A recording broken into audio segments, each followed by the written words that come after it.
Hello ladies and gentlemen, I'm Matt from Matt's Bookshelf, and today I am doing my official NaNoWriMo hype video.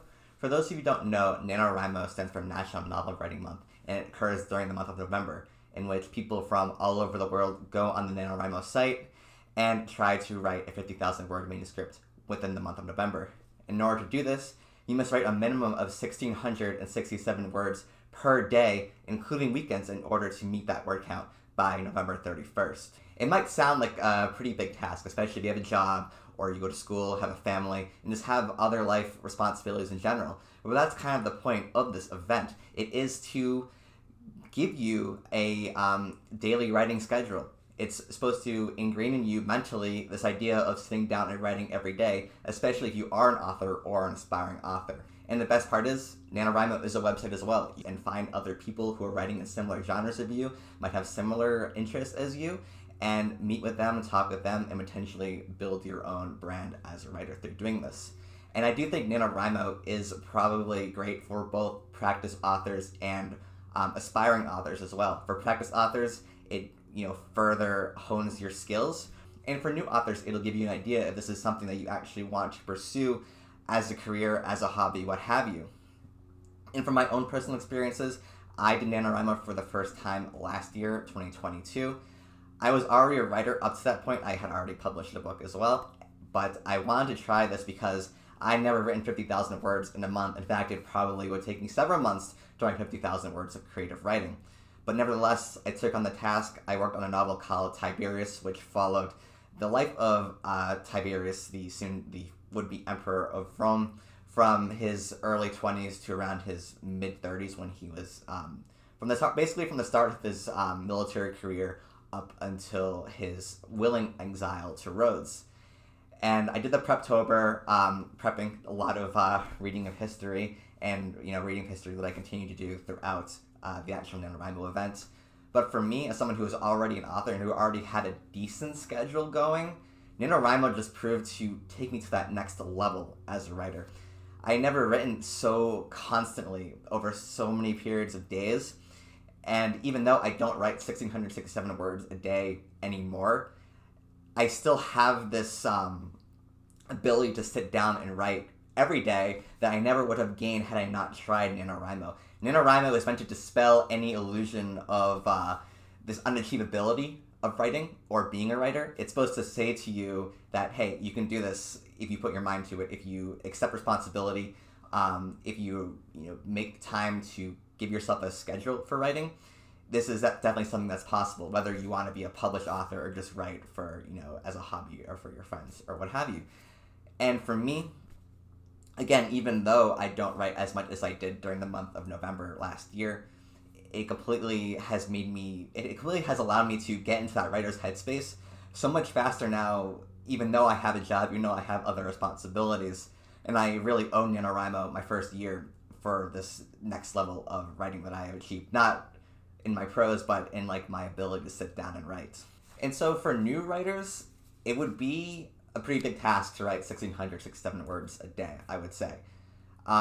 Maybe if you are a brand spanking new writer, maybe writing that many words per day would make you not want to write at all. So maybe you'd want to do a smaller word count, 1,000 words a day or something, just hypothetically. But the actual guidelines of NaNoWriMo are 1,667 words a day. And some people do more than that a day, which is crazy to me because by the time I hit that word count every day, I was like, okay, I'm good. I don't got to do anymore. And I don't want to do anymore. And I would say the most difficult part of doing NaNoWriMo has to be the middle of the month, where, especially when you're 10 through 15th, where you're I'm not even halfway done and I'm already busting my butt and the end is nowhere in sight. But when I did finish NaNoWriMo and I did get that certificate thing, it was super rewarding, especially once I got to November 20th on. It just was so much a part of my schedule that I couldn't imagine writing I couldn't imagine a day without writing. And that was a cool evolution and character growth within myself to see. So it will be burdensome a lot of the time, especially if you didn't do any prepping for October, which I should have done a Preptober video. Steve Donahue did a ton of Preptober videos. You're probably subscribed to him if you're following me, since I only have 1,000 subscribers. But I did my Preptober, I'm pretty much ready to go. And so that brings me to my project, which is going to be working on the sequel to my first published book, Hollow Stars. I am breaking the rules a teensy bit here because I'm going to be continuing to work on a novel I've already made progress with. I'm about 111,000 words in to this book, so already pretty far. My first book is 200,000 words. So I think adding an extra 50,000 words during the month of November would get me much closer to the ending in a much shorter period of time than I normally would have. So I am breaking the rules a little bit. It is completely a creative piece on my part. It's not fan fiction.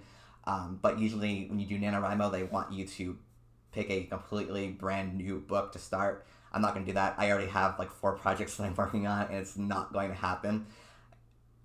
But still, the spirit of NaNoWriMo is there. It's still a creative work on my part. It's still something that I can publish and sell because it's all my own idea. And then when it's done, I'll be so much closer to finishing book 2 of my series.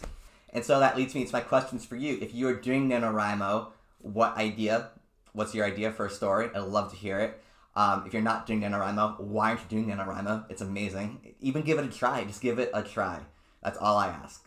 Give it the college try and see if you like it. If you are an aspiring author, if you always wanted to write, this is your calling. I remember someone last year asked me if it was a U.S. thing. It's not a U.S. thing. It's a world thing. Anybody can do NaNoWriMo, regardless of what country you're from. It's just an online thing to do.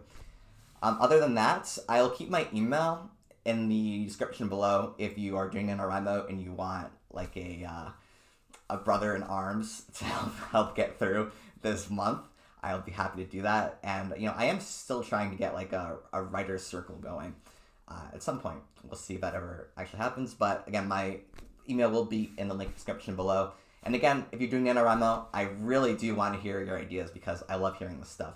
And then if I do a video, post NaNoWriMo video, I would love to hear what kind of progress you made, because I'm determined to get 50,000 words again because it was such a fulfilling experience this time last year.